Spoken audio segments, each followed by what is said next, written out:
Seorang polisi wanita berinisial Bribtu FN diduga tega membakar suaminya, Bribtu RDW, yang juga berprofesi sebagai polisi. Bribtu FN diduga membakar suaminya di garasi asrama polisi Polres Mojokerto, Sabtu, 8 Juni 2024, pagi.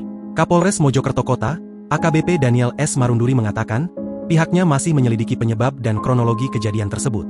Untuk motif pelaku masih kita dalami dan kita juga lakukan pemeriksaan bersama di Treskrimum dan Bid Propam Polda Jatim, katanya, dikutip dari Kompas.com.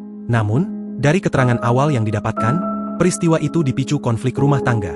Untuk kronologi awal masih kita lakukan pemeriksaan. Yang penting ini adalah konflik dalam keluarga dan kebetulan adalah keduanya anggota Polri, kata Daniel. Sementara itu dikutip dari Tribun Prohaba, informasi yang diperoleh menyebutkan, peristiwa dipicu saat Bribtu FN mengecek ATM milik suaminya, Bribtu RDW, dan didapati gaji ke-13 yang seharusnya 2,8 juta rupiah, hanya tersisa 800 ribu rupiah. Melihat gaji yang berkurang, terduga pelaku lalu langsung menghubungi korban untuk pulang dan mengklarifikasi terkait masalah tersebut.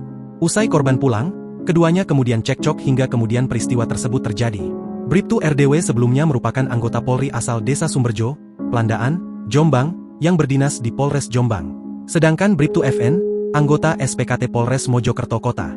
Diketahui keduanya juga telah dikaruniai 3 orang anak. Saat ini Bribtu RDW tengah menjalani perawatan intensif di RSUD Dr. Wahidin Sudirohusodo, Kota Mojokerto, karena mengalami luka bakar akibat kejadian tersebut. Sedangkan istri korban sekaligus pelaku, Bribtu FN sudah diamankan di Mapolres Mojokerto Kota untuk diperiksa. Pelaku masih kami lakukan pemeriksaan bergabung dengan Krimum dan Bid Propam Polda Jatim, jelasnya. Download Tribun X sekarang, menghadirkan lokal menjadi Indonesia.